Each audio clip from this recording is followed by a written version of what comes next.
Chapter 8. The Last Parting. Catherine did not go off with Morris Townsend when she arrived in New York, but she did hear news of him from her aunt during her first evening home.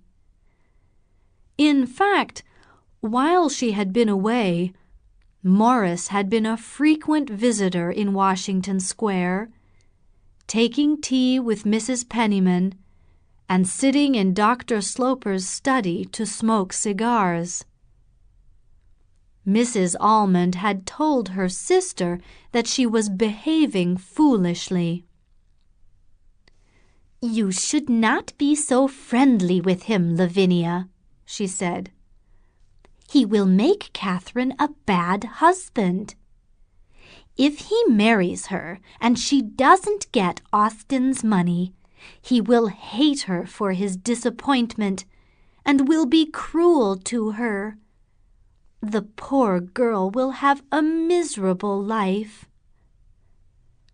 But Mrs. Penniman did not listen to her sister, and on Catherine's return she told her niece that she had taken good care of her lover while she had been away. "And how is your father?" she asked. "Has he changed his mind about disinheriting you?" "No. In Europe I saw that I shall never change him," said poor Catherine. "I expect nothing from him now." "You have become very brave," said Mrs. Penniman with a short laugh. "I didn't advise you to give up your property." "Yes, I am braver than I was. I have changed in that way. I have changed very much.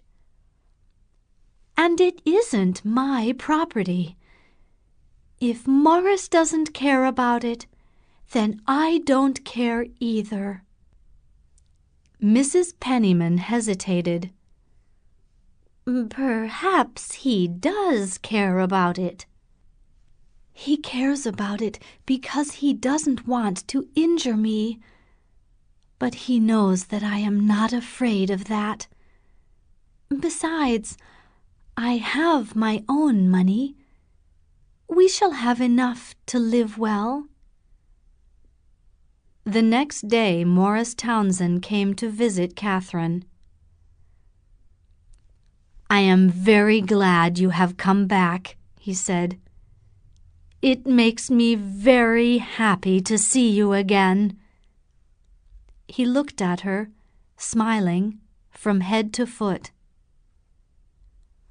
When Catherine saw his handsome face again, she found it hard to believe that this beautiful young man was hers.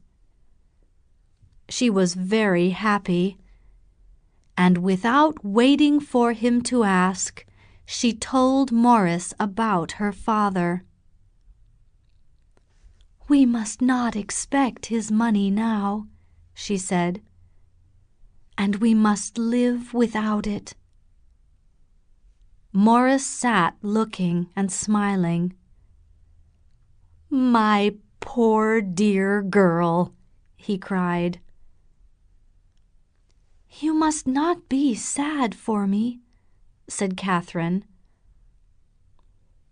Morris continued to smile, and then he got up and walked around the room. "Let me talk to him," he said. "I want to prove to your father that he is wrong about me." "Please don't, Morris," said Catherine sadly. "We must ask nothing from him. I know he will never change." "Why not?" She hesitated for a moment. "He is not very fond of me," she said slowly, "and I think He despises me. I saw it. I felt it in England just before we left. It is because he is so fond of my mother, who died so many years ago. She was beautiful and very, very clever. He is always thinking of her. I am not at all like her. Aunt Penniman has told me that. Of course, it isn't my fault, but neither is it his fault. You are a strange family, said Morris. Don't say that. Don't say anything unkind, Catherine said. You must be very kind to me now, because, Morris— Here she hesitated. Because I have done a lot for you. Oh, I know that, my dear. It has been terrible for me to feel so distant from my father, to feel that he despises me. I would be so miserable if I didn't love you. We must be very happy together. And Morris, you must never despise me. This was an easy promise to make, and Morris made it. But for the moment, he made no further promises. Dr. Sloper spoke to both his sisters soon after his return. He told Mrs. Penniman that he would never accept Morris Townsend as a son-in-law, and he told Mrs. Almond that he was now no longer amused by Catherine, only annoyed. She will never give Mr. Townsend up, said Mrs. Almond. Then she will be very unhappy, and I can't prevent it. Poor Catherine, said Mrs. Almond. We must be as kind to her as we can. Mrs. Penniman arranged another secret meeting with Morris. They went for a long walk together, and she told him what the doctor had said. He will never give us a penny, said Morris angrily. After a pause, he added, I must give her up. Mrs. Penniman was silent for a moment. Though she thought of Morris as a son, she was also a little afraid of him. I think I understand you, she said gently. But my poor Morris, do you know how much she loves you? No, I don't. I don't want to know. It will be very hard for Catherine, said Mrs. Penniman. You must help her. The doctor will help you. He will be delighted with the news. He will say, I always told you so. Morris blushed bright red. I find this all very unpleasant, he said. A true friend would try and make it easier for me. Would you like me to tell her? Mrs. Penniman asked. You mustn't tell her, but you can— He hesitated, trying to think what Mrs. Penniman could do. You can explain that I don't want to come between her and her father." "Are you not going to come and see her again?" "Oh, no, I shall come again. But I want this business to end soon. I have been 4 times since she came back, and it's very hard work." "But you must have your last parting," his companion cried. For Mrs. Penniman, the last parting between lovers was almost as romantic as the first meeting. Morris came to Washington Square again without managing the last parting. And again, and again. Catherine did not suspect anything was wrong, and Mrs. Penniman was too frightened to say anything to her. During each visit, the poor girl waited for Morris to name the day of their wedding. But he never stayed more than a few minutes, and seemed so uncomfortable that at last she became worried. "Are you sick?" she asked him. "I am not at all well," he said, "and I have to go away." "Go away? Where are you going, Morris?" He looked at her, and for a second or two she was afraid of him. "Will you promise not to be angry?" he said. "Angry? Do I get angry?" "I have to go away on business to New Orleans." "What is your business?" "Your business is to be with me." He told her a long story about a chance he had to make a lot of money buying cotton. But Catherine took his arm in her 2 hands and spoke more violently than he had ever heard her speak before. "You can go to New Orleans some other time. This isn't the moment to choose. We have waited too long already." "You said you would not be angry," cried Morris. He got up to leave. "Very well. We won't talk about it any more. I will do the business by letter." "You won't go?" said Catherine, looking at him. Morris wanted to argue with her. It would make it easier for him to break away. "You mustn't tell me what to do," he said. "Try and be calmer the next time I come." "When will you come again?" "I will come next Saturday," said Morris.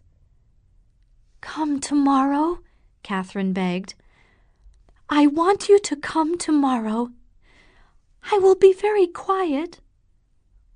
Suddenly, she felt very frightened and did not want him to leave the room. Morris kissed the top of her head. Catherine felt her heart beat very fast. "Will you promise to come tomorrow?" "I said Saturday," Morris answered, smiling. He tried to be angry at one moment and smile at the next. It was all very difficult and unpleasant. "Yes, Saturday too," she answered, trying to smile. "But tomorrow first." He was going to the door, and she went with him quickly. "I am a busy man," cried Morris.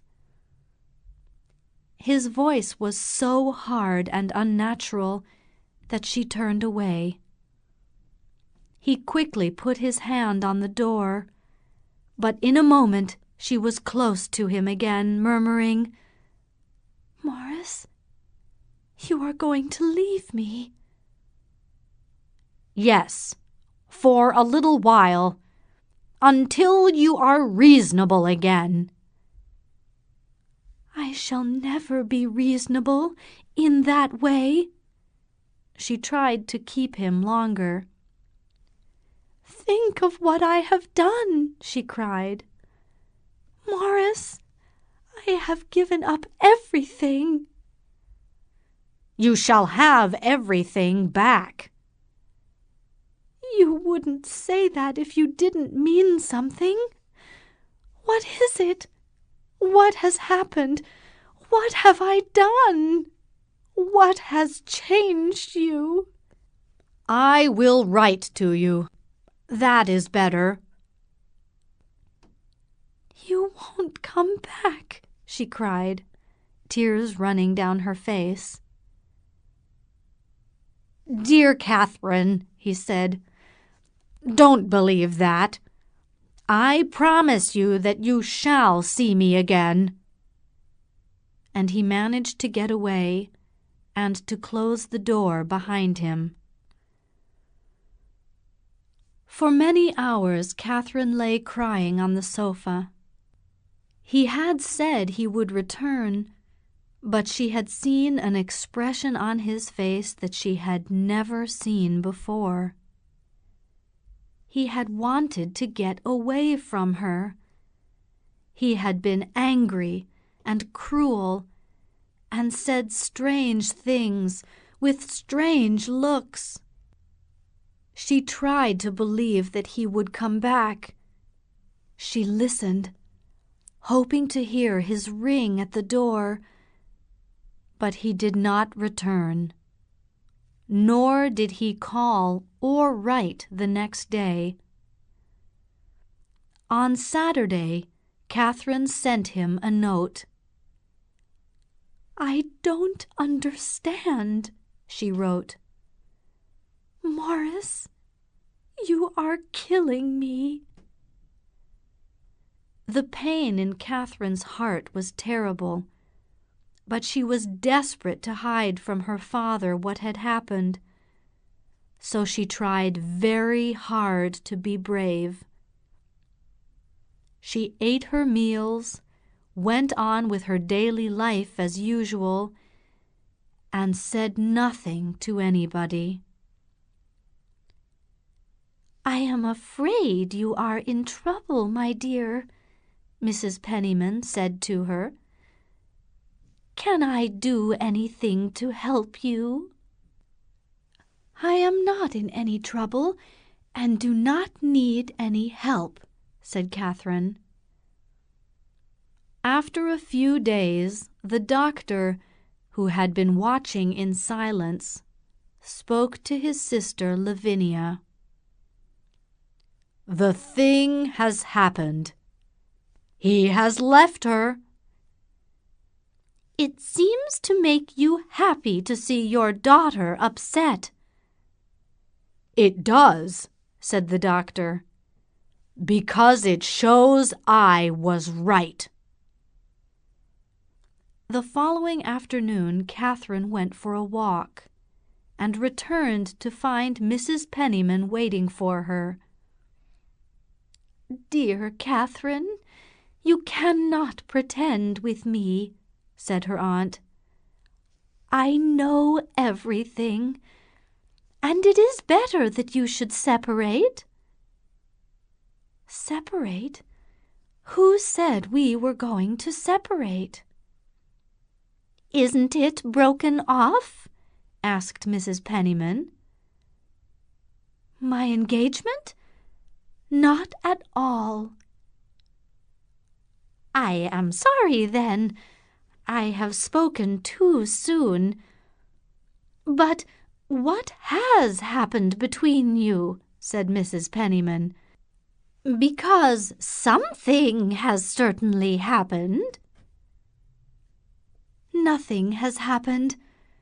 I love him more and more." Mrs. Penniman was silent. "I suppose that's why you went to see him this afternoon." Catherine blushed. "Yes, I did go to see him," she cried. "But that's my own business." "Then we won't talk about it." Mrs. Penniman moved towards the door, but stopped when Catherine cried out, "Aunt Lavinia, where has he gone?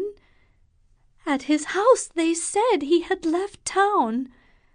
I asked no more questions. I was ashamed. Has he gone to New Orleans?" Mrs. Penniman had not heard of the New Orleans plan, but she did not tell Catherine this. "If you have agreed to separate," she said, "the further he goes away, the better." Catherine stared. "Agreed? Has he agreed it with you?" "He has sometimes asked for my advice." "Is it you, then, that has changed him?" Catherine cried. "Is it you that has taken him from me? How could you be so cruel? What have I ever done to you?" "You are a most ungrateful girl," said Mrs. Penniman. "It was me who helped bring you together." "I wish he had never come to the house. That's better than this," said poor Catherine. She was silent for a few minutes, then got up and walked around the room. "Will you please tell me where he is?" "I have no idea," said Mrs. Penniman. "Will he stay away forever?" "Oh, forever is a long time. Your father, perhaps, won't live forever." Catherine stared at her aunt. "He has planned it, then? He has broken it off and given me up?" "Only for the present, dear Catherine." "He has left me alone," said Catherine, shaking her head slowly. "I don't believe it." 2 days later, Catherine received a long letter from Morris. It explained that he was in Philadelphia and that he would be away on business for a long time. He said he would find it impossible to forget her, but he did not want to come between her and her rightful fortune. It was his dearest wish that she should have a happy and peaceful life, and he hoped that they would one day meet as friends.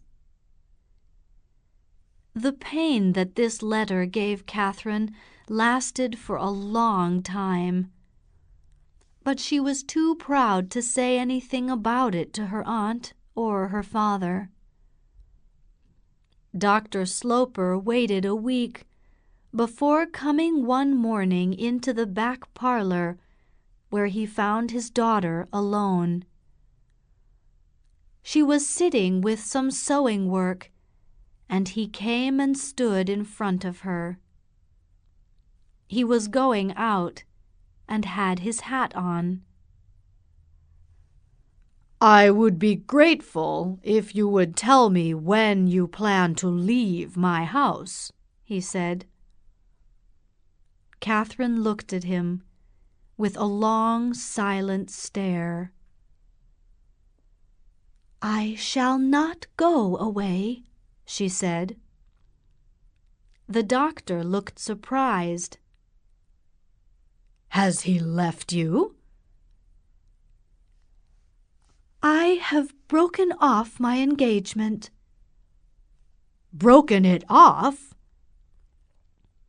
"I have asked him to leave New York, and he has gone away for a long time." The doctor did not believe this, and he was disappointed at losing the chance to say that he had been right. "How does he like your sending him away?" he asked. "I don't know," said Catherine. "You mean you don't care? You are rather cruel after playing with him for so long."